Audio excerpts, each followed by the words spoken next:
This is USVI News, your Virgin Islands connection. Hi everyone, thanks so much for joining us for USVI News. I'm Emily Matson. Yet again, gun violence has taken a life here in the territory when a young man's found shot dead in his vehicle. It happened in St. Thomas this past Sunday. VIPD Commissioner Ray Martinez shares details on what police know as of now. He's also asking for help from the community to solve this case. At another unfortunate incident where we have another young person who has lost their life to gun violence. Here at officers were called out after 11 this evening for shots fired here in the area of Simmons Alley, Altoona, where a young gentleman was found lifeless in his vehicle. Again, I'm calling out to the public to go ahead and provide some assistance to us. Again, officers were not here. We quickly responded. We were here within 3 minutes of the call coming in. Officers heard the shots and responded from their patrol areas, but again, we were unable to apprehend the perpetrators. Again, we're asking for the public's assistance and to just continue to support the department. Thanks again.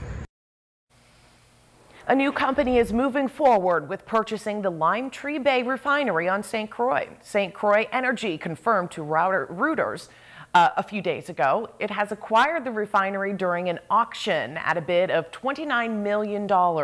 St. Croix Energy said it's committed to restarting the refinery safely.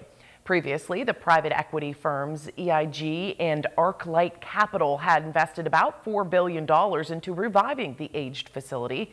The EPA, though, shut down the refinery earlier this year, as we've been reporting, because of ongoing concerns and violations.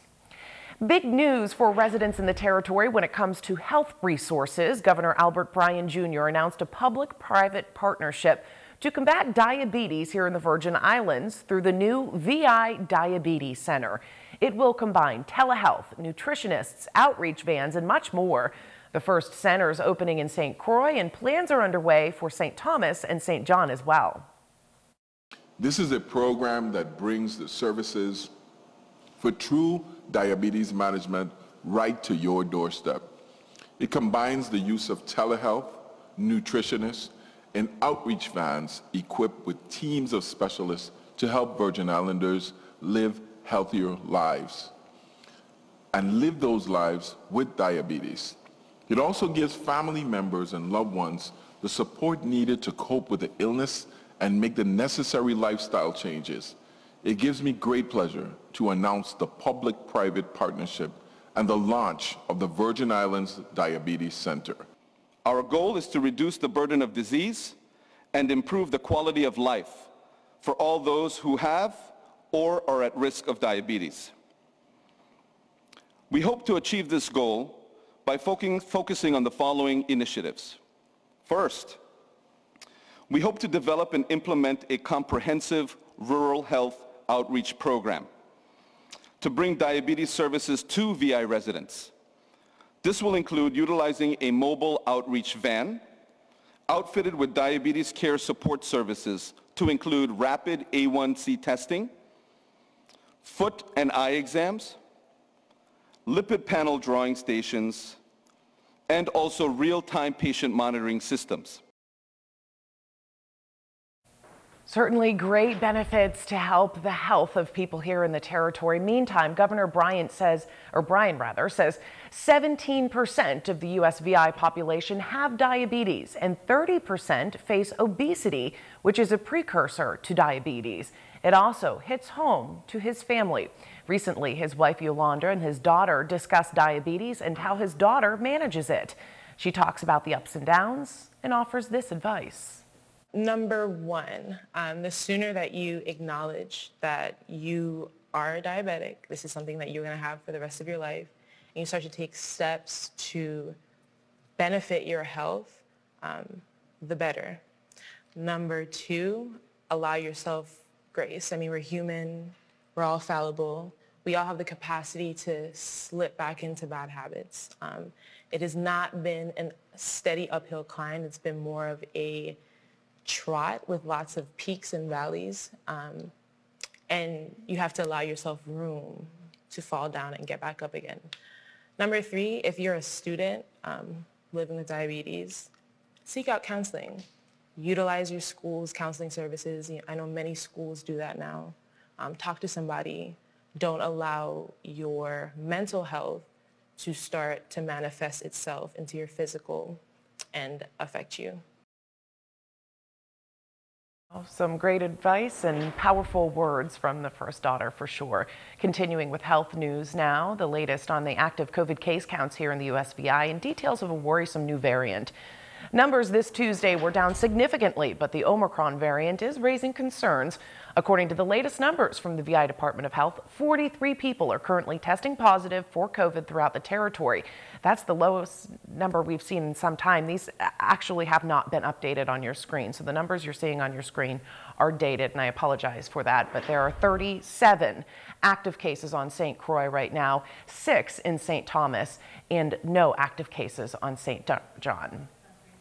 With the World Health Organization warning of a very high global risk, President Biden says the Omicron COVID variant is cause for concern, but not cause for panic. Reporter Gabe Gutierrez has more on what you need to know and what we know so far, and also what we still don't know about this new variant. With the new COVID variant Omicron spreading around the world, President Biden says he's not considering any widespread U.S. lockdown. This variant is a cause for concern, not a cause for panic. The president, after huddling with public health advisors over the weekend, now says the White House is working with vaccine manufacturers to develop vaccines or boosters against Omicron if needed.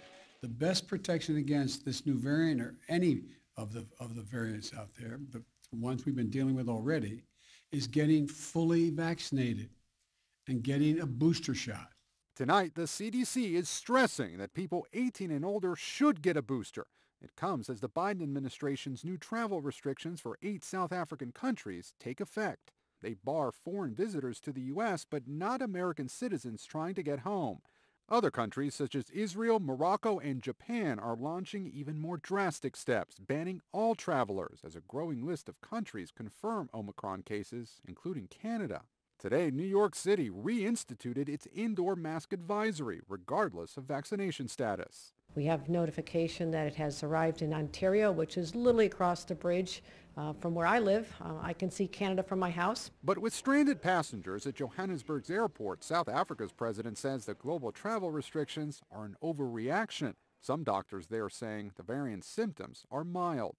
Are our hospitals overwhelmed? No. But there are mounting questions about Omicron's transmissibility, resistance to vaccines, and severity of symptoms. Here's what we know so far. Based on very limited evidence from South Africa, this new strain appears to be highly contagious. Here's what we don't know. Whether the variant is more deadly than previous ones, and whether our existing vaccines work as well against it. All 3 manufacturers in the U.S. are testing them right now. It's highly likely that there will be loss of vaccine efficacy and effectiveness, but whether we will really have to tweak the current vaccines, we just don't know. We have to wait, I think, for a couple of weeks until we get those key data. Moderna's chief medical officer says an Omicron-specific vaccine could take months to manufacture. Should Americans start getting used to the idea that they may need a COVID vaccine or COVID booster perhaps every year, much like the flu shot? I think so, Gabe. These beta coronaviruses, we see this, they become endemic. They just remain in societies. So we have Black Friday, Cyber Monday, and Giving Tuesday is a way to give back to your community, and that certainly happened this Tuesday here in the USVI with donations this Tuesday. Organizations like the Community Foundation of the Virgin Islands aims to help more than 150 charitable funds and programs, as well as initiatives which are providing a wide variety of essential services to every island here in the territory. Since 1990, CFVI has awarded $47 million in grants, scholarships, and services for the VI, and you can learn more about CFVI and Giving Tuesday by visiting their website, cfvi.net. A heads up now for drivers on St. John. The Department of Public Works is advising the public of road work happening by the Starfish Market. The current westbound lane closure will continue for the next 2 weeks, reopening on December 11th. And also for veteran bus riders on St. John, routes 107, 108, and 109 will depart from the Croix Bay roundabout circle instead of the ferry dock from Monday, 12:30 p.m. until Tuesday, 8 p.m. And we'll, of course, keep you posted if there are any changes to these announcements by the Department of Public Works.